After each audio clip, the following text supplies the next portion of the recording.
नमस्कार दोस्तों, मैं प्राची संस्कृति आईएएस यूट्यूब चैनल पर आप सभी का बेहद स्वागत करती हूँ। Target prelims current affair based on newspaper, इस प्रोग्राम के तहत न्यूज़पेपर से लिए गए 5 बेहद महत्वपूर्ण टॉपिक्स पर हम चर्चा करते हैं। इन करंट अफेयर का सोर्स 2 न्यूज़पेपर है, पहला द हिंदू और दूसरा इंडियन एक्सप्रेस। हर एक टॉपिक के बाद उससे संबंधित प्रश्न पर भी हम चर्चा करते हैं। तो आइए शुरू करते हैं आज का वीडियो स्टार्ट करने से पहले एक ज़रूरी सूचना है आपके लिए। संस्कृति आईएएस की ओर से पेन ड्राइव कोर्स पर एक ह्यूज डिस्काउंट दिया जा रहा है, दैट इज 35% का डिस्काउंट दिया जा रहा है।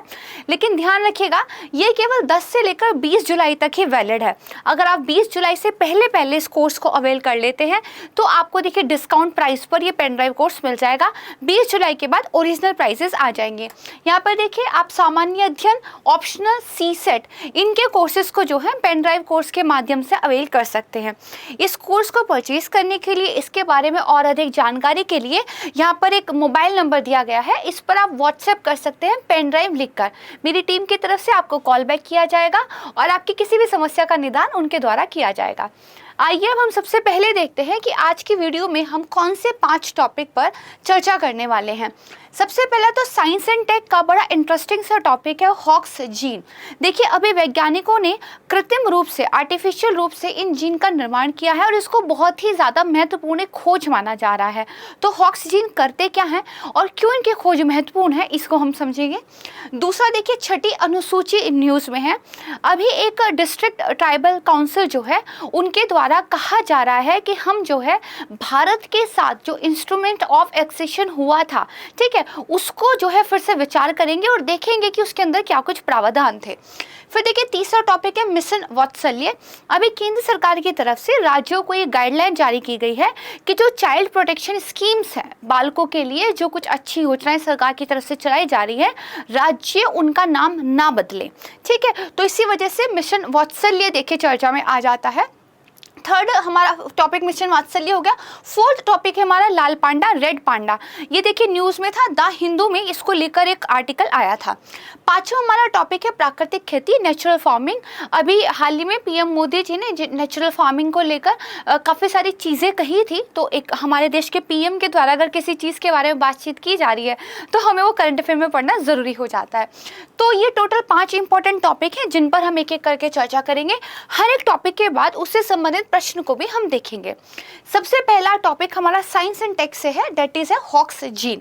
तो देखिए science for all what are Hox gene करके ये एक आर्टिकल जो है न्यूज़पेपर में आया था। तो जो न्यूयॉर्क यूनिवर्सिटी के शोधकर्ता हैं, ठीक है, यानी कि न्यूयॉर्क यूनिवर्सिटी के जो रिसर्चर्स हैं, जो साइंटिस्ट हैं, उन्होंने कृत्रिम हॉक्स जीन का निर्माण किया है। कृत्रिम का निर्माण किया है मतलब देखिए हॉक्स जीन जो है, जानवर हो, पशु हो, मानव हो, जानवर और पशु तो एक ही हुए, लेकिन मछली हो, कोई जंतु हो, कोई मानव हो, सबके अंदर ऑलरेडी मिलते हैं। इनका एक बहुत ही महत्वपूर्ण काम होता है। तो अगर इनकी कार्यप्रणाली को समझ लिया जाए तो हमें जंतु विज्ञान के संदर्भ में बहुत सारी चीज़ों के बारे में स्पष्टता मिल जाएगी। तो इस वजह से इन जीन पर स्टडी किए जा सके, इनको आर्टिफिशियली बनाना ज़रूरी है। क्योंकि देखिए अगर हम किसी के शरीर से जीन लेकर एक्सपेरिमेंट करेंगे तो कहीं ना कहीं हम उसके साथ छेड़खानी कर रहे हैं। तो हम क्या करते हैं, किन्हीं चीज़ों पे एक्सपेरिमेंट करने के लिए उनको लैब में कल्चर करते हैं, लैब में बना लेते हैं और फिर हम उन पर एक्सपेरिमेंट्स करते हैं। तो देखिए वैज्ञानिकों के द्वारा ये सफलता हासिल हुई है कि उन्होंने इन जीन का निर्माण जो है आर्टिफिशियली रूप से कर लिया है, ठीक है। आसान सी बात थी, समझ गए। अब देखिए होता क्या है, मनुष्य, जानवर, मछली, सबके अंदर देखिए एक पश्च अक्ष होता है, एक आप कह सकते हैं एक्सटीरियर, एक जो है सर से लेकर पूंछ तक चलने वाला एक आप कह सकते हैं सिस्टम होता है। एक लाइन होती है जो सिर से पूंछ तक होती है, ठीक है। गर्भावधि के अंदर जो हॉक्स जीन है वो दरअसल इसी अक्ष के आसपास बाकी सेल्स को ये डायरेक्ट करते हैं कि आपने एक्चुअली शरीर के किस स्थान में जाना है और किस अंग में, किस टिश्यू में, किस ऑर्गन के रूप में बदलना है। मुश्किल सी कुछ लाइन थी, आसान करके समझते हैं। देखिए, हमारी बॉडी के अंदर जब भी एक भ्रूण का विकास होता है तो शुरुआती चरण में उसका साइज क्या होता है, गोलाकार तरीके का होता है। ठीक है, उसके अंदर सेल्स होते हैं जो आपस में विभाजित होते रहते हैं। अब इन सेल्स को ये बताना कि आपने हाथ बनना है, आपने पक्षी के शरीर में जाके पंख बनना है, आपने एक जंतु के शरीर में जाके उसकी पूंछ बननी है, सींग बनना है, ये तो कोई ना कोई कोड उसको भेजेगा, कोई ना कोई डायरेक्शन देगा। और साथ ही ये बताना कि शरीर में एक्चुअली में आपकी स्थिति कहाँ पे है, कहाँ जाकर पंख लगने चाहिए, कहाँ जाकर हाथ लगने चाहिए, ये भी तो कोई बताएगा। तो ये जो इम्पोर्टेंट इन्फॉर्मेशन है सेल्स को, ये दरअसल हॉक्स जीन की तरफ से मिलती है। तो ये हमारा जो आप कह सकते हैं कि एक पश्च अक्ष है। ठीक है, इसके समानांतर जीन्स को हॉक्स जीन जो है, उस सेल्स को हॉक्स जीन जो है ये डायरेक्शन देते हैं कि आप शरीर में कहाँ जाएंगे और कौन सा अंग बनेंगे। यही हॉक्स जीन का बेहद महत्वपूर्ण काम है, इसी के ऊपर यह आर्टिकल बेस्ड है। तो देखिए, गर्भावधि चरण जो होता है उसमें हॉक्स जीन आर्किटेक्ट के रूप में काम करते हैं, राइट, और निर्देशित करते हैं कि कोशिकाएं शरीर के कौन से अंग बनाती हैं। हॉक्स जीन ये सुनिश्चित करते हैं कि भैया जो अंग हैं और जो उत्तक है वो शरीर में सही स्थान पर विकसित हो। जैसे स्तनधारियों में अंगों को सुनिश्चित करना, भाई आपके सींग कहाँ होंगे, आपके पैर कहाँ होंगे, आपकी पूंछ कहाँ होगी। और जैसे पक्षियों में जो पंख हैं उनकी सही शारीरिक स्थिति पर उत्पन्न हो। भाई पंख अगर मान लीजिए साइड में नहीं होंगे, नीचे हो जाएंगे या ऊपर हो जाएंगे तो उड़ना पॉसिबल ही नहीं हो पाएगा ना, वो तो एक तरीके से विकृति हो जाएगी। तो बहुत ही आसान भाषा में एक लाइन बस ध्यान रखिएगा कि जो हॉक्स जीन है वो एक आर्किटेक्ट की तरह निर्देश देते हैं सेल्स को कि आपने बॉडी में किस जगह जाना है और आपने किस तरह के शारीरिक एक अंग के रूप में या एक टिश्यू के रूप में क्या आपने बनना है। सही बात है। चलिए अब आगे देखते हैं। शरीर में अपना महत्वपूर्ण स्थान होने के बावजूद हॉक्स जीन का जो अध्ययन करना है वो थोड़ा सा मुश्किल है। क्यों मुश्किल है? इसके दो कारण हैं। पहला कारण तो ये है कि ये जीन सघन समूह होते हैं। ये जो हॉक्स जीन होते हैं ना, ये क्लस्टर्स में होते हैं, बेहद कसावट वाले समूह से बंधे रहते हैं। तो भैया इसके देखिए ये जो समूह है, अब अगर आप इस समूह में से किसी एक जीन पर अध्ययन करना चाहेंगे तो पूरा का पूरा क्लस्टर आप डिस्टर्ब कर देंगे। ठीक है, तो एक तो इसलिए इन पर रिसर्च करना मुश्किल था। दूसरा कारण क्या है कि जो दूसरे जीनोम होते हैं वो दोहराव वाले तत्व होते हैं, यानी कि पूरी की पूरी चेन होती है जो अपने आप को रिपीट करती रहती है। तो उस रिपीटेशन को देखना समझना थोड़ा आसान हो जाता है। लेकिन हॉक्स क्योंकि क्लस्टर्स के रूप में, समूह के रूप में बंधे रहते हैं, इनमें ऐसा कोई दोहराव, ऐसा कोई रिपीटेशन नहीं होता। तो इन दो वजह से इनका अध्ययन करना थोड़ा सा मुश्किल था। इसीलिए जब इनको आर्टिफिशियली बना लिया गया है तो अब इन पर जो है रिसर्च की जा सकती है। ठीक है, ये कारक 7 वाले हॉक्स जीन को प्रभावित किए बिना पारंपरिक जीन संपादक तकनीकों के द्वारा इनका अध्ययन क्या है, मुश्किल बना देते हैं। यानी कि जो दो फैक्टर है, एक तो आप क्लस्टर्स में हो, दूसरा आप अपने आप को रिपीट नहीं करते हो। इनकी वजह से जो ट्रेडिशनल जीन रीडिंग टेक्निक्स है हमारे पास, उनके माध्यम से इनका अध्ययन करना क्या है, थोड़ा सा मुश्किल हो जाता है। ठीक है, ज़्यादा से ज़्यादा जो आपका क्वेश्चन बनेगा वो ये क्या काम करते हैं, ठीक है, इस पर ही बनेगा, ये आपने ध्यान रखना है। अब हम देख लेते हैं कि इस पर एक प्रश्न किस प्रकार से बन सकता है। हॉक्स जीन के संदर्भ में निम्नलिखित कथनों पर आपको विचार करना है। पहला क्या कह रहा है, ये स्तनधारियों में और पक्षियों में अंगों और उत्तकों का सही स्थान पर विकसित होना सुनिश्चित करते हैं। यही तो इनका मेन काम है ना। तो ये बात बिल्कुल ठीक है। यदि गलत नियमन या उत्परिवर्तन के कारण, उत्परिवर्तन को इंग्लिश में क्या बोलते हैं, म्यूटेशन बोलते हैं, यानी कि एक जीन जो जैसे चला आ रहा था वैसे ना चल के उसमें कुछ चेंज हो जाता है, उसके अंदर कुछ गड़बड़ी हो जाती है। ठीक है, तो देखिए या तो कुछ गलत कोडिफिकेशन हो गया है या उसके अंदर उत्परिवर्तन म्यूटेशन हो गया और इसकी वजह से अगर वो विफल हो गया है तो कोशिकाएं विलुप्त भी हो सकती हैं, कुछ कैंसर का, जन्म दोष का, गर्भपात का कारण भी बन सकती हैं। अब देखिए, सेल्स को रेगुलेट करने वाला एक आसान से एग्जांपल से समझते हैं। देखिए, ट्रैफिक लाइट्स है, वो आपको बताती है कब रुकना है, कब चलना है, किस तरफ मुड़ने के लिए ग्रीन लाइट है और किस तरफ मुड़ने के लिए भी रेड लाइट है। अगर मान लीजिए किसी वजह से उस ट्रैफिक लाइट सिग्नल का जो प्रोग्राम है जो उसको नियंत्रित करता है वो गलत हो जाए, तो अब ट्रैफिक लाइट्स क्या है, गलत टाइम पर जलने बुझने लगेंगे, उनका आपस में कोऑर्डिनेशन खराब हो जाएगा।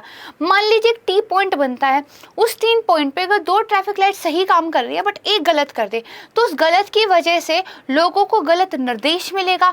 उस निर्देश की वजह से गाड़ियों को जब रुकना चाहिए वो चल पड़ेंगी, आपस में टक्कर हो सकती है, एक्सीडेंट हो सकता है, प्रॉब्लम हो सकती है। इसी तरह से अगर हॉक्स जीन में कोई म्यूटेशन हो जाए, कोई गड़बड़ हो जाए, तो भैया जो कोशिकाओं को, जो ऊतकों को एक पूरा का पूरा सिग्नल जाना था कि आपने पंखी बनना है, आपने हाथ बनना है, आपने इस पर्टिकुलर जगह जाना है, वो ये ना करके शरीर को हार्म करने वाली कुछ चीज़ें बन सकती हैं। जैसे सेल्स का अननेचुरल तरीके से ग्रोथ हो सकता है जो बाद में कैंसर का कारण बन सकता है। तो ये बात बिल्कुल ठीक है कि भाई जो काम है अगर वो काम गड़बड़ हो जाए तो उसकी वजह से कुछ समस्याएं हमें फेस करनी पड़ सकती हैं। ठीक बात है। अगर स्टेटमेंट मान लीजिए आपको ना भी पढ़ाया गया हो तो भी दिमाग लगाइए कि भैया अगर कोई चीज़ फेल हो रही है मतलब वो शरीर में कोई ना कोई प्रॉब्लम करेगी, तो इसका मतलब ये स्टेटमेंट क्या है, आपका ठीक हो जाता है। पूछ रहा है कौन सा सही है, पहला भी ठीक है, दूसरा भी ठीक है, सी हमारा आंसर हो जाएगा, राइट। अब हम चलते हैं अपने सेकंड टॉपिक की तरफ। छठी अनुसूची, 6th schedule of the constitution is in the news. यहाँ पर देखिए जो मेघालय ट्राइबल काउंसिल है वो रिविजिट कर रही है instrument of accession. Instrument of accession क्या है पहले तो ये पता हो। देखिए जब भारत आज़ाद हुआ था तो जो अलग अलग रियासतें थी, जो अलग अलग प्रांत थे, उनको भारत में जोड़ने के लिए एक इंस्ट्रूमेंट ऑफ एक्सेशन साइन करना पड़ता था, जिसमें वो मोटे मोटे तौर पर अपने सारे अधिकार भारत की सरकार को दे देते थे।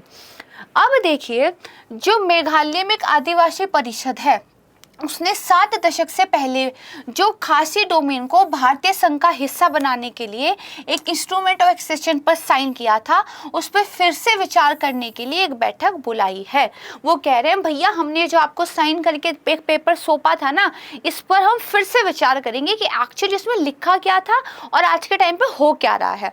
तो देखिए खासी हिल्स स्वायत्त जिला परिषद, इनका ये कहना है कि 1947 में हमने जो साइन किए थे दस्तावेज, उनके कुछ प्रावधानों को छठी अनुसूची में शामिल नहीं किया गया था। अब इसको समझते हैं भाई ऐसा क्यों कह रहे हैं। देखिए संविधान में आदिवासियों को उनकी स्पेशल स्थिति के कारण कुछ अलग से अधिकार दिए गए। उन्हीं अधिकारों में से एक है छठी अनुसूची। छठी अनुसूची ये कहती है कि कुछ आदिवासी इलाकों को स्वायत्त शासन की, स्वायत्त प्रशासन की थोड़ी सी छूट होगी। ठीक है, इस वजह से छठी अनुसूची है, 4 राज्य इसके अंदर है, 4 राज्यों को बहुत सारी फ्रीडम्स दी गई है कि वो अपने आप को कैसे शासित करना चाहते हैं, कैसे प्रशासित करना चाहते हैं, डिटेल में हम पढ़ेंगे। लेकिन अब इन ट्राइबल काउंसिल्स का कहना यह है कि जब हम भारत के साथ शामिल हुए थे उस टाइम हमने जिस दस्तावेज पर साइन किए थे उस दस्तावेज ने हमें बहुत सारे अधिकार दिए थे कि हमें ये राइट होगा, हम ये कर सकेंगे। लेकिन अब इनको ऐसा लगता है कि उस टाइम पे जो अधिकार हमें दिए गए थे वो सारे के सारे इस छठी अनुसूची में शामिल नहीं किए गए हैं, तो हम इस पर विचार करेंगे और फिर जिस हिसाब से हमें लगेगा भारत सरकार से वैसी हम मांग करेंगे। ठीक है, तो ये कंटेक्स्ट था कि भैया क्यों चर्चा में, हमें अपने एग्जाम के लिहाज से छठी अनुसूची के बारे में पता होना चाहिए। तो देखिए पहली बात तो ये है क्या, जनजातीय आबादी के अधिकारों की रक्षा के लिए स्वायत्त जिला परिषदों को अधिनियमित करने की ये शक्ति प्रदान करता है।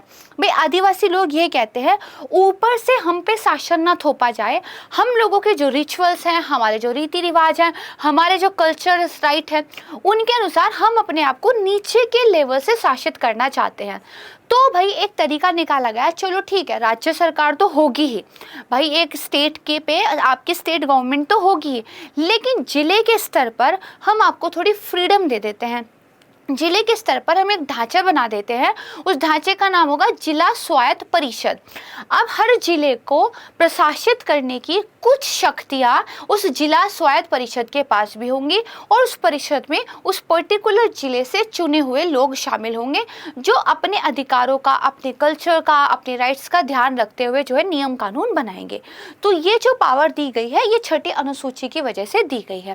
ठीक है, इन निकायों को राज्य विधानसभा के भीतर ही स्वायत्तता दी गई है। ठीक है भाई, आपकी स्टेट लेजिस्लेटिव काउंसिल्स वगैरह, असेंबली वगैरह तो होंगी, ठीक है, लेकिन आपके उस लेजिस्लेचर के नीचे कुछ डिस्ट्रिक्ट ऑटोनोमस काउंसिल्स भी होंगी और आपको थोड़ी फ्रीडम होगी। अब देखिए, संविधान का जो अनुच्छेद 244 सेक्शन 2 है और अनुच्छेद 275 सब सेक्शन 1 है, इसके तहत ये विशेष प्रावधान किया गया है। ये दो आर्टिकल्स हैं जो बात करते हैं कि जो ट्राइबल्स हैं उनको थोड़ी सी फ्रीडम दी जाए, राइट। अब देखिए, इस छठी अनुसूची में मैंने आपको बोला था 4 राज्य शामिल हैं, उनके नाम याद कर लीजिएगा, असम, मेघालय, मिजोरम, त्रिपुरा। ठीक है, मैं इसको ATM MI के नाम से याद रखती हूँ कि MI का एक ATM है और ATM से मैं असम, ठीक है, T से त्रिपुरा, ठीक है, और M से मेघालय और MI से मिजोरम को याद रखती हूँ। आप जो है अपना कोई ये कोड बना सकते हैं, उसके अनुसार याद कर सकते हैं, क्योंकि कई बार आपसे पूछ लिया जाता है कि वो कौन से 4 राज्य हैं जिनको छठी अनुसूची के तहत कुछ अधिकार प्रदान किए गए हैं, तो इनका नाम आपको बकायदा याद होना चाहिए। ठीक बात है। अब देखते हैं छठी अनुसूची में आने के लाभ क्या है। भाई, आपको फ्रीडम क्या मिलती है? तो एक तो आदिवासी समुदायों को थोड़ी सी स्वायत्तता मिल जाती है। जिला परिषद और जो क्षेत्रीय परिषद होती हैं उनके पास कानून बनाने की वास्तविक शक्ति है। ऐसा नहीं है कि बस नाम के लिए बना दी, फॉर नेम शेक नहीं है। एक्चुअली में बहुत सारी चीज़ों पर आप लॉज बना सकते हैं। ठीक है, इस निकाय में विकास, स्वास्थ्य देखभाल, शिक्षा, सड़क और नियामक शक्तियों के लिए योजनाओं की लागतों को पूरा करने के लिए भारत की संचित निधि से धन की मंजूरी प्रदान कर सकते हैं। भाई, अगर इन आदिवासी जिला परिषदों को बहुत सारी चीज़ों के लिए, हेल्थ के लिए, एजुकेशन के लिए, सड़क वगैरह के निर्माण के लिए मनी की जरूरत पड़ती है, तो जो भारत की संचित निधि है उससे कुछ धन इनको दिया जा सकता है। ठीक है, अब देखिए, ये जो 4 राज्य हैं इनके अंदर अलग अलग नाम से डिस्ट्रिक्ट काउंसिल है। जैसे मेघालय के अंदर खासी हिल्स ऑटोनोमस डिस्ट्रिक्ट काउंसिल है, Jaintia hills autonomous district council है, Garo hills autonomous district council है। कितनी है? 3 है। मिजोरम की बात करें, अगेन 3 है, एक चकमा है, एक लाई है और एक आपका मारा है। ऑटोनोमस डिस्ट्रिक्ट काउंसिल को शॉर्ट फॉर्म में ADC भी बोल सकते हैं। त्रिपुरा के अंदर केवल एक ही है, Tripura tribal area autonomous district council. Assam के अंदर अगेन फिर 3 है, दीमा हसाव है, कार्बी एनालॉन्ग है और बोडोलैंड टेरिटोरियल काउंसिल है। यहाँ पे एक बात ध्यान रखिएगा, जो बोडोलैंड है वो टेरिटोरियल काउंसिल है, यानी कि एक क्षेत्रीय परिषद है। बाकी जो कार्बी एनालॉन्ग है, दीमा हसाव है, ये सब क्या है? ये सब ऑटोनोमस डिस्ट्रिक्ट काउंसिल है। फर्क क्या है? जो जिला परिषद है वो जिले के लेवल पर काम करती है। कई बार क्या होता है, जिले के अंदर भी अलग अलग आदिवासी समुदाय हैं, तो उन अलग अलग आदि समुदायों के लिए फिर क्षेत्रीय परिषदें भी बना दी गई है, फर्दर एक सबसेक्शन कर दिया गया है। ठीक बात है। जिला परिषद होती क्या है भैया? ये स्वायत्त जिले में होती है, 30 सदस्य इसके अंदर होते हैं, 4 राज्यपाल के द्वारा नॉमिनेट किए जाते हैं, बाकी 26 को वयस्क मताधिकार के अनुसार चुना जाता है। भाई, जैसे आप राज्य विधानसभा का चुनाव कराते हैं, जैसे राज्य विधानसभा में हमारे यहाँ जन प्रतिनिधित्व है, इसी तरह जिला परिषद काउंसिल्स के अंदर भी लोग खुद को चुनकर भेजते हैं और फिर वो नियम कानून वगैरह बनाते हैं। कुछ राज्यपाल नॉमिनेट करते हैं, बाकी का जो है चुनाव के द्वारा होता है। जो चुनाव के द्वारा आते हैं वो तो 5 साल के लिए अपना पद धारण करते हैं, और जो मनोनीत सदस्य होते हैं, जो 4 नॉमिनेटेड हैं गवर्नर के द्वारा, वो राज्यपाल की इच्छा अनुसार तक समय तक अपने पद पर बने रहते हैं। प्रत्येक स्वायत्त क्षेत्र में एक अलग से क्षेत्रीय परिषद भी होती है, मैंने आपको बता दिया। देखिए, जिला और क्षेत्रीय परिषद अपने अधिकार क्षेत्र के तहत क्षेत्रों का प्रशासन करती है, एडमिनिस्ट्रेशन एक तरीके से लोग संभालते हैं, राइट। भूमि, वन, नहर का जल, स्थानांतरित कृषि, ग्राम प्रशासन, संपत्ति का उत्तराधिकार, विवाह और तलाक, सामाजिक रीति रिवाज जैसे कुछ निर्दिष्ट विषय हैं जिन पर ये कानून बना सकते हैं, और ऐसे सभी कानूनों के लिए राज्यपाल की सहमति आवश्यक होती है। भाई आपको कानून बनाने का अधिकार है, लेकिन आपको गवर्नर से परमिशन लेनी पड़ेगी। जैसे राज्य विधानसभा भी जब कोई बिल पास करती है तो गवर्नर के पास फाइनली भेजा जाता है ना, तो इनको भी गवर्नर से तो मर्जी लेनी पड़ेगी। ठीक बात है। जिला और जो क्षेत्रीय परिषदें होती हैं, ये भू राजस्व का आकलन और संग्रहण तथा कुछ निर्दिष्ट कर लगाने का अधिकार भी रखती है, यानी कि थोड़े बहुत टैक्स भी इनके द्वारा लगाए जा सकते हैं, यानी कि इनको फाइनेंशियली भी थोड़ी सी पावर्स दी गई हैं। अब राज्यपाल की क्या क्या शक्तियां है, गवर्नर का क्या कुछ काम है इन काउंसिल्स के ऊपर। सबसे पहली बात तो यह है, स्वायत्त जिलों को गठित या फिर पुनर्गठित करने का जो अधिकार है वो राज्यपाल के ही पास है। अतः राज्यपाल इन क्षेत्रों को बढ़ा भी सकता है, घटा भी सकता है, इनका नाम परिवर्तित कर सकता है या इनकी सीमाएं निर्धारित कर सकता है। राज्यपाल के पास पूरी की पूरी पावर है इस मामले में। यदि एक स्वायत्त जिले में अलग अलग जनजातियां हैं, एक डिस्ट्रिक्ट है लेकिन उसके अंदर अलग अलग जनजातियां हैं जो मांग कर रही है हमें अलग अलग थोड़ी सी पावर्स दे दी जाए, तो राज्यपाल जिले को कई स्वायत्त क्षेत्रों में, कई ऑटोनोमस रीजन में भी विभाजित कर सकता है। ठीक बात है। तो ये गवर्नर की शक्तियां हो गई। अब देखिए, जितना भी आपने पढ़ा ये कॉन्सेप्ट थी, अब इसके बेस पर प्रश्न किस तरह हल करना है इस एक प्रश्न के माध्यम से समझते हैं। ये कह रहा है कुछ कथन दिए गए हैं, इन पर आपको जो है विचार करना है। आइए करते हैं विचार। छठी अनुसूची के प्रावधान संविधान सभा द्वारा गठित एक बारदोलाई समिति थी, ठीक है, इसकी रिपोर्ट पर आधारित थे। भाई ये तो हमने पढ़ा ही नहीं, तो वी डोंट नो कि ये ठीक है या नहीं, बाद में देखेंगे। ठीक बात है। दूसरा कह रहा है छठी अनुसूची के प्रावधानों के तहत राष्ट्रपति को प्रशासनिक इकाइयों के रूप में स्वायत्त जिलों और स्वायत्त क्षेत्रों में निर्धारित करने का अधिकार है। अब मुझे आप ये बताइए, स्टेटमेंट सही है गलत है? गलत है ना। हम तो तब से गवर्नर गवर्नर राज्यपाल पढ़ रही है, राष्ट्रपति का नाम तो हमने पढ़ा ही नहीं, तो ये स्टेटमेंट हो जाएगी गलत। इसलिए थोड़ा सा मैंने आपको क्या कहा है, जो भी कीवर्ड हो उसको ऐसे हाईलाइट कर दीजिए, ध्यान रहता है। फिर ये कह रहा है सभी स्वायत्त जिला परिषदों में 30 सदस्य होना अनिवार्य है। ठीक है, जो भूमि, जंगल, जल, कृषि, ग्राम परिषद के संबंध में कानून और नियम बना सकते हैं। मैंने आपको ये तो बताया एक जिला परिषद में 30 सदस्य होते हैं, 4 को गवर्नर मनोनीत करता है, 26 का चुनाव होता है। क्या मैंने एक बार भी ये बोला कि ये अनिवार्य है?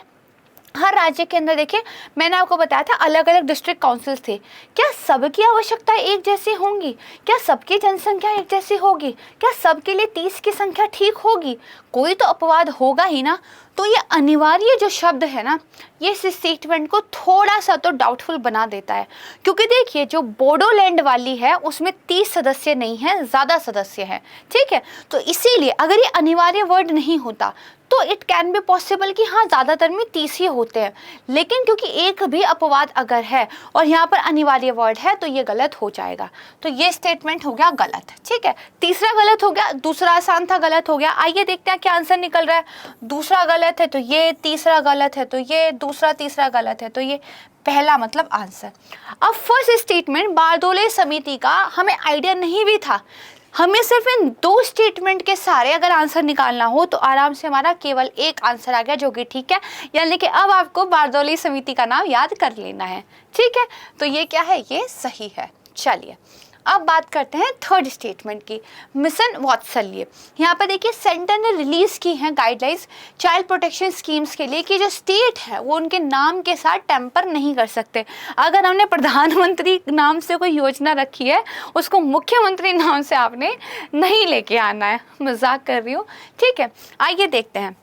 महिला और बाल विकास मंत्रालय, मिनिस्ट्री कौन सी? महिला और बाल विकास मंत्रालय। इन्होंने कुछ गाइडलाइन जारी की है कि देश में जो बाल संरक्षण सेवाओं के लिए अम्ब्रेला योजना है, मिशन वात्सल्य, इसके तहत केंद्र धन और लाभ को अगर आपने उपयोग करना है तो राज्यों को आधिकारिक नाम बनाए रखना होगा।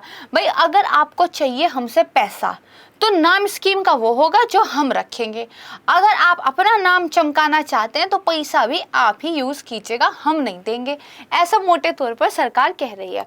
तो ठीक है, ये तो इन लोगों का चलता रहेगा आपस में। हमारे लिए मिशन वात्सल्य पढ़ना जरूरी हो जाता है, इसीलिए मैं हमेशा कहती हूँ न्यूज़ तो सब पढ़ाते हैं, सिलेबस कौन पढ़ाता है। ठीक है, चलिए, तो मंत्रालय ने ये कहा है हालांकि अगर स्थानीय भाषा में सही अनुवाद आप करना चाहे उसकी अनुमति है। अगर भाई आप अपनी लोकल लैंग्वेज में ट्रांसलेट करना चाह रहे हैं एग्जिट वही तो कर सकते हैं। आइए अब देखते हैं मिशन वात्सल्य के बारे में।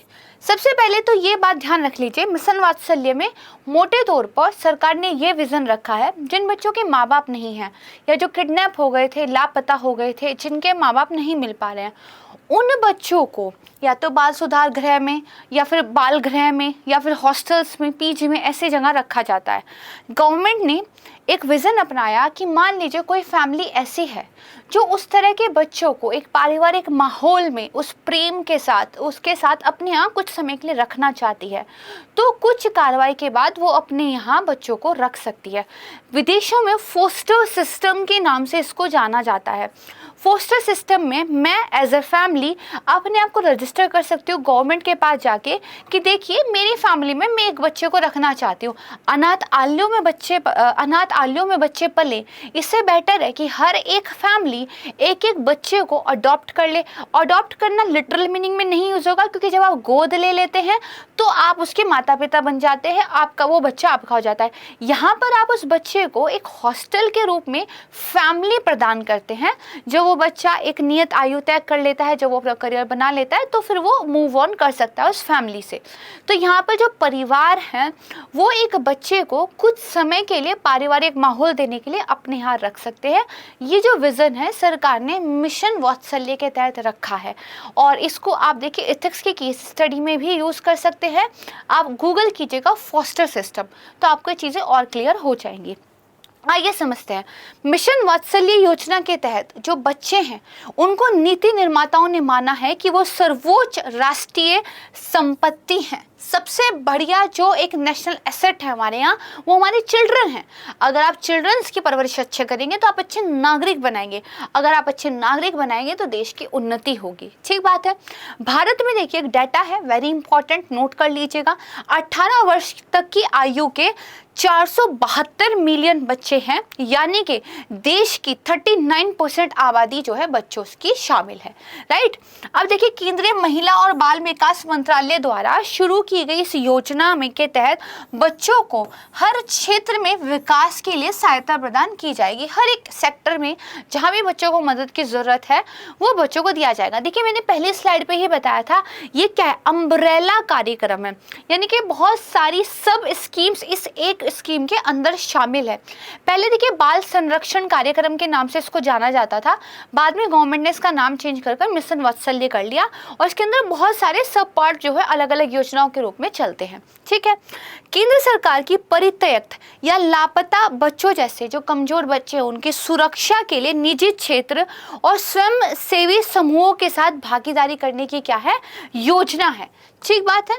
मिशन वात्सल्य के तहत घटकों में कौन कौन है, सांविधिक निकाय है, सेवा वितरण ढांचा है, संस्थागत देखभाल सेवाएं हैं, गैर संस्थागत समुदाय आधारित देखभाल। ये जो गैर संस्थागत समुदाय आधारित देखभाल है यही वो है जो मैंने आपको बताई थी। ठीक है। आपातकालीन आउटरीच सेवाएं हैं, प्रशिक्षण है, क्षमता निर्माण शामिल है। ठीक है। नोट सो वेरी इंपॉर्टेंट, बस आपको ये पता हो, हाँ बहुत सारी चीज़ें इस स्कीम के तहत काम कर रही है। जैसे एक तो बाल संरक्षण कार्यक्रम जो उसका पहला नाम था, वहाँ पे बाल देखभाल संस्थानों में बच्चों के लिए एक देखभाल कार्यक्रम और एक राष्ट्रीय हेल्पलाइन के माध्यम से आपातकालीन आउटरीच सेवा है। ठीक है। इस नंबर पर कॉल करके आप जो है हेल्प के लिए बात कर सकते हैं। साथ में मंत्रालय ने स्वयं सेवकों के पंजीकरण हेतु, भाई अगर कोई वॉलंटियर करना चाहता है, स्वयं सेवा देना चाहता है, तो एक पोर्टल पर अपने आप को रजिस्टर कर सकता है जिसका नाम है वात्सल्य पोर्टल। ठीक है।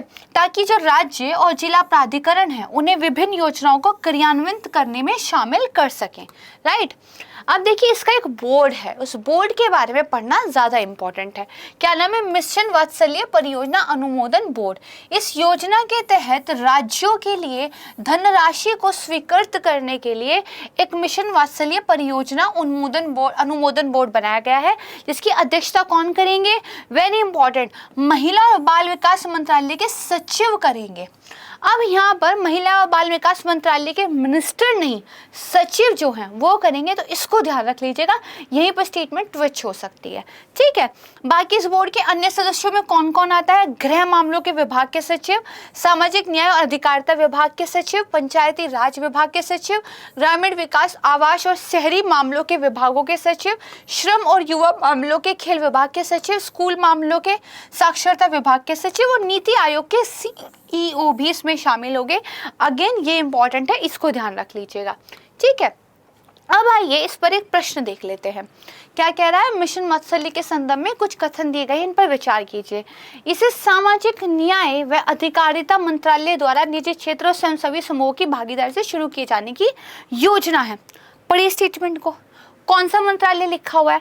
जब भी कोई स्कीम पढ़ें उसका कौन सा मिनिस्ट्री, कौन सा डिपार्टमेंट उसके लिए नोडल एजेंसी के रूप में काम कर रहा है, उसको ज़रूर याद कर लीजिए। यहाँ पे हमारा कौन सा था? महिला और बाल विकास मंत्रालय। ठीक है, तो ये क्या हो जाएगा? गलत हो जाएगा। फिर ये कह रहा है इसके तहत शरणार्थी के रूप में भारत आए 18 वर्ष तक की आयु के सभी बच्चों का संपूर्ण विकास सुनिश्चित किया जाएगा। भाई शरणार्थी वाले बच्चे तो इसमें वर्ड यूज नहीं हुआ है, ना ही केवल 18 वर्ष तक की बात है, उससे ऊपर भी अगर कोई बच्चा है जिसको हेल्प की ज़रूरत है तो हेल्प की जाएगी। अपनी कंट्री का कोई भी ऐसा बच्चा, उसकी हेल्प जो है यहाँ पर की जाएगी। तो ये 18 वर्ष तक की आयु के शरणार्थी बच्चे ऐसा इस स्कीम में पर्टिकुलरली नहीं किया गया है, तो ये भी क्या है आपका? गलत हो जाएगा। पूछ रहा है कौन सा सही है, एक भी ठीक नहीं है, तो डी हमारा इसका आंसर हो जाएगा। राइट, अब हम चलते हैं अपने 4th टॉपिक की तरफ। रेड पांडा, लाल पांडा देखिए न्यूज़ में है, ये क्यूट सा यहाँ पे एक फोटो था जो क्रॉप हो गया एक्चुअली। यहाँ पे देखिए रीवाइल्डिंग रेड pandas दार्जिलिंग जू attempt country first augmentation of endangered mammal in the wild, ये करके एक आया था। तो देखिए रेड पांडा क्या है? स्तनपायी जीव है। राइट, और दरअसल जो एलुरुस है, एलुरुस वंश का एकमात्र जीवित सदस्य है।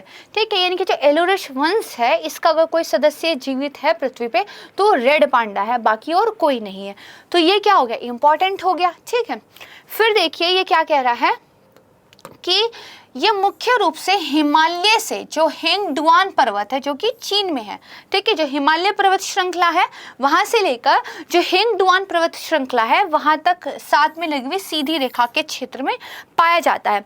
कौन कौन से एरिया आ जाते हैं, कंट्री आ जाते हैं? तो नेपाल, ठीक है, पूरा सिक्किम भारत में, भूटान भारत में, फिर उत्तरी बंगाल वाला एरिया, असम, अरुणाचल प्रदेश, उत्तरी म्यांमार और चीन का सिचुआन और यूनान प्रांत जो है शामिल है। ठीक है, तो आपको थोड़ा थोड़ा क्या आइडिया हो? अच्छा, नेपाल में भी है, ठीक है, म्यांमार में भी कहीं ना कहीं पे है, भूटान में भी है और चीन में भी है। इंडिया में कहाँ पे है ये हम स्पेसिफिकली याद करेंगे। तो यहाँ पर देखिए ये वाली वो जो क्यूट फोटो मैं दिखाना चाह रही थी, इसको ध्यान से देख लीजिएगा। ठीक है, तो ब्रह्मपुत्र का जो महान मोड़ है, यानी कि जहाँ पे ब्रह्मपुत्र नदी में एक बड़ा सा मोड़ आ जाता है, वो दरअसल इनकी आबादी को 2 भागों में विभाजित कर देता है, जिसको एक को हिमालयन रेड पांडा बोलते हैं, एक को चीनी रेड पांडा बोलते हैं। तो इसको भी ध्यान रखिएगा। ठीक है, इसके बाद ये कह रहा है भोजन के लिए ये लोग ज़्यादातर बांस पर निर्भर रहते हैं, लेकिन बांस जो है कम ऊर्जा वाला आहार है। लेकिन इसे ये नहीं याद रखना है कि शाकाहारी होते हैं, दरअसल रेड पांडा मांसाहारी होते हैं। जनरली ये बांस खाते हैं, लेकिन अन्य पौधे और छोटे छोटे जीव जंतु भी ये खा लेते हैं अपने आहार के रूप में। ठीक बात है। अगर IUCN की रेड लिस्ट की बात की जाए तो संकटापन्न यानी कि एंडेंजर्ड प्रजाति के रूप में नामांकित है।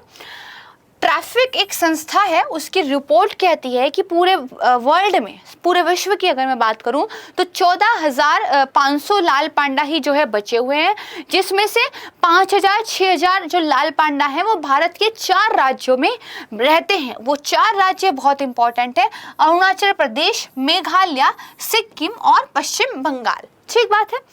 साथ ही जो भारतीय वन्यजीव संरक्षण अधिनियम 1972 है, उसकी अनुसूची 1 है, उसमें इनको कानूनी संरक्षण, वेरी हाई प्रोटेक्शन जो है दी गई है। अच्छा, इनको प्रॉब्लम किस किस बात से है? एक तो रेड पांडा का शिकार होता है, बहुत ज़्यादा आखेट के लिए होता है, अवैध शिकार होता है। ठीक है, फिर जो बुनियादी ढांचे बन रहे हैं उनकी वजह से इनके जो निवास स्थान है उसकी क्षति हो रही है, तस्करी इनकी होती है, पालतू पशुओं के रूप में इनका व्यापार होता है, और जंगली जो प्रजातियां हैं है उनमें भी क्योंकि भोजन के लिए कंपटीशन धीरे धीरे बढ़ रहा है, तो जो खाने मतलब जो बड़े जंतु हैं जो इन सबको अपना आहार बनाते हैं, उनकी वजह से भी इनकी आबादी पर क्या है, जोर पड़ रहा है। ठीक है, आंतरिक प्रजनन के कारण भी चिंताजनक जो है इनकी स्थिति है, खतरे में है। ठीक बात है, ये कुछ रीजंस हैं। अब कुछ इंपॉर्टेंट आप कह सकते हैं पॉइंट्स हैं इनसे रिलेटेड जो हमें पता होने चाहिए। जैसे 1990 के दशक में लाल पांडा को सिक्किम का राज्य पशु और दार्जिलिंग चाय महोत्सव का शुभंकर जो है बनाया गया था। ठीक बात है। दार्जिलिंग स्थित जो Padmaja Naidu Himalayan zoological park है, इस पार्क का नाम थोड़ा सा याद रख लीजिएगा। उन्होंने 1990 के दशक में लाल पांडा के संरक्षण के लिए, प्रोटेक्शन के लिए प्रजनन कार्यक्रम जो है शुरू किया था। ठीक है, और हर साल सितंबर के तीसरे शनिवार को लाल पांडा के संरक्षण के लिए एक अंतर्राष्ट्रीय रेड पांडा दिवस मनाया जाता है। और ये जो रेड पांडा दिवस है, इसकी शुरुआत जो है 2010 से रेड पांडा नेटवर्क के द्वारा की गई थी। तो ये जो आपका रेड पांडा नेटवर्क है, इसको एक बार ध्यान रख लीजिएगा कि ये जो है इंटरनेशनल रेड पांडा डे जो है सेलिब्रेट करते हैं। ठीक बात है। आइए अब रेड पांडा से रिलेटेड कुछ कथन दिए गए हैं, इन पर विचार करते हैं और देखते हैं कौन सा कथन सही है। सबसे पहला है, ये एलुरुस वंश का एकमात्र जीवित सदस्य है। दूसरा है, यह स्तनपायी जीव केवल हिमालय क्षेत्र में पाया जाता है। फिर कह रहा है, इसे IUCN की रेड लिस्ट में निकट संकटग्रस्त श्रेणी के अंतर्गत रखा गया है। आपके ऑप्शन है 1, 3, 1, 2, 3 और 1, 2, 3। इसका आंसर मैं आपको नहीं बताऊंगी क्योंकि ये तीनों स्टेटमेंट मैंने आपको पढ़ा दी हैं। आपने मुझे इसका आंसर कमेंट सेक्शन में बताना है। राइट, चलिए अब हम देखते हैं अपना आज का 5वां topic, that is natural farming, यानी कि प्राकृतिक खेती। तो देखिए, PM मोदी पिक्चर्स फॉर नेचुरल फार्मिंग से it will protect soil quality, ये एक आया था। ठीक है, तो प्राकृतिक खेती है क्या? देखिए, प्राकृतिक खेती जो पारंपरिक भारतीय पद्धतियां हैं उससे ही उधर, उससे ही निकला हुआ एक रासायनिक मुक्त कृषि की एक विधि है। यानी कि ट्रेडिशनली हम लोग जैसे खेती करते थे, ये उसी का एक रूप है। इसमें हम केमिकल फर्टिलाइजर वगैरह, पेस्टिसाइड्स वगैरह का यूज़ बिल्कुल भी नहीं करते हैं, ज़ीरो। राइट, ये नहीं कि थोड़ा बहुत करते हैं, बिल्कुल भी नहीं करते हैं। प्राकृतिक खेती से ही याद रखिएगा, इसमें जो खेती की जाती है वो सारे के सारे प्राकृतिक सिद्धांतों को ध्यान में रख कर की जाती है। मिट्टी की प्रोटेक्शन, फसल को बोना, फसल के अंदर जो उर्वरक वगैरह डालने हैं, ह्यूमस वगैरह का विघटन करना, ये सारी चीज़ें प्राकृतिक तरीके से, नेचुरल तरीके से होती है। इसमें कुछ भी बाहर से नहीं लिया जाता है। इसीलिए इसको जीरो बजट एग्रीकल्चर से भी जोड़ते हैं, क्योंकि इसमें किसानों को बाहर से कुछ भी खरीद कर नहीं डालना पड़ता। नेचर का ही यूज़ इस खेती के लिए किया जाता है। ठीक बात है। ये एक बहुत अनूठा मॉडल है जो कृषि पारिस्थितिकी पर निर्भर करता है। जो हमारा नेचुरल इकोसिस्टम है उसके अकॉर्डिंगली इसको जो है बनाया जाता है। इसका उद्देश्य उत्पादन की लागत को कम करना, क्योंकि आप केमिकल फर्टिलाइजर, पेस्टिसाइड्स वगैरह नहीं डाल रहे हैं, और एक स्थायी स्तर पर वापसी को बढ़ावा देना है। जो मिट्टी लगातार हमारी खराब हो रही है, जो फसल वगैरह में बीमारियां लग रही हैं, जिन पेस्टिसाइड्स वाली फसलों को खाकर हम लोग बीमार पड़ रहे हैं, इस चीज़ को रोकना, इस चीज़ को ख़त्म करना इसका उद्देश्य है। ठीक है, इस कृषि के संदर्भ में ये दावा है कि उर्वरक, कीटनाशक और गहन सिंचाई जैसे जो महंगे इनपुट्स हैं उनकी बिल्कुल भी आवश्यकता नहीं होती। गाय का गोबर, गाय का मूत्र, केचुए, इन सब का यूज़ करके आप इस एग्रीकल्चर को कर सकते हैं। ठीक है, अब देखिए, प्राकृतिक खेती मिट्टी की सतह पर जो सूक्ष्म जीव हैं, जो केचुए हैं, उनके द्वारा कार्बनिक पदार्थों के विखंडन को प्रोत्साहित करती है। धीरे धीरे समय के साथ मिट्टी में पोषक तत्वों को जोड़ती है।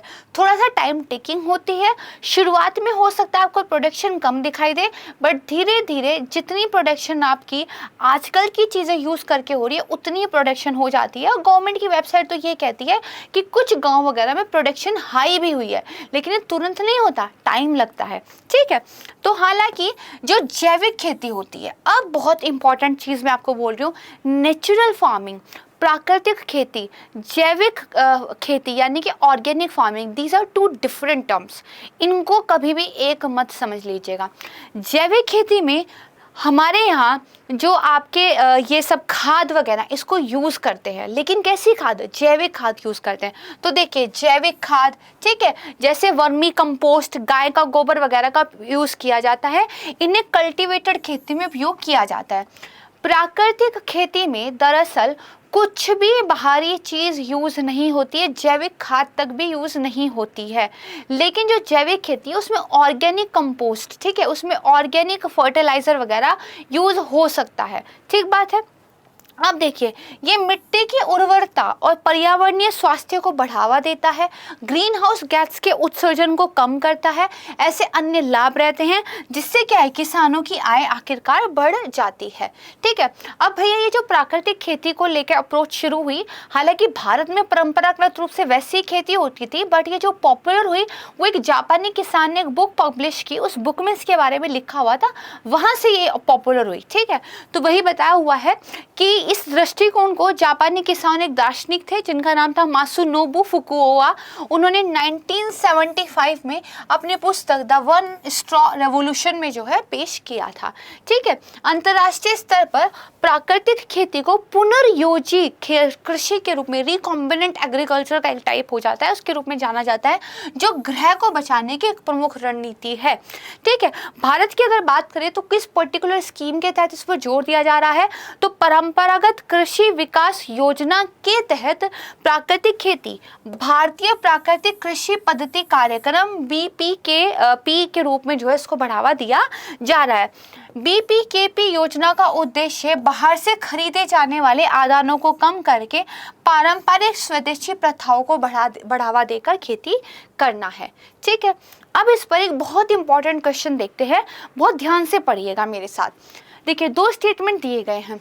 ये कह रहा है पहले कि जो प्राकृतिक खेती है उसमें जैविक उर्वरक और खाद जैसे कंपोस्ट, वर्मी कंपोस्ट, गाय के गोबर आदि की खाद का उपयोग किया जाता है और बाहरी उर्वरक का खेतों में प्रयोग किया जाता है।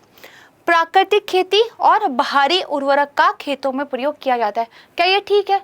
नहीं, पूरा कॉन्सेप्ट ही गलत हो गया। नेचुरल फार्मिंग, बाहर का मतलब कुछ नहीं, जो भी होगा सब नेचुरल होगा। तो मतलब ये क्या गलत हो गया, ध्यान करना है। फिर कह रहा है जैविक खेती। जैविक खेती में ना जुताई होती है, ना मिट्टी को पलटा जाता है, ना ही उर्वरकों का प्रयोग किया जाता है। ऑर्गेनिक में देखिए आपको जुताई भी करनी पड़ती है, ऑर्गेनिक खाद भी डालनी पड़ती है, लेकिन प्राकृतिक खेती में मिट्टी को डिस्टर्ब नहीं करते हैं। जैसे नेचुरल मिट्टी है उससे वैसा ही काम कराते हैं। तो इसका मतलब ये क्या, ये गलत है। तो यहाँ पर दरअसल प्राकृतिक खेती की स्टेटमेंट है यहाँ पर और जैविक खेती की स्टेटमेंट है यहाँ पर, इनको आपस में स्विच कर दिया गया है। तो इसको क्या है आपने ध्यान रखना है। अब कह रहा है इसमें से कौन सा सही है, हमारे भाई दोनों गलत है, तो हमारा क्या है डी आंसर हो जाएगा, राइट। यहाँ पर जो है हमारा आज का वीडियो समाप्त होता है।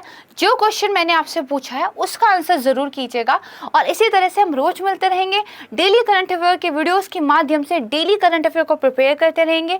मेरी आपसे गुजारिश है कि अगर ये वीडियोस आपको हेल्प कर रहे हैं तो इनको लाइक कीजिए, अगर आप मेरे चैनल पर नए हैं तो चैनल को सब्सक्राइब कीजिए और ज़्यादा से ज़्यादा अपने हिंदी माध्यम के अभ्यर्थियों के साथ इन वीडियोज़ को शेयर कीजिए। नमस्कार, धन्यवाद, जय हिंद।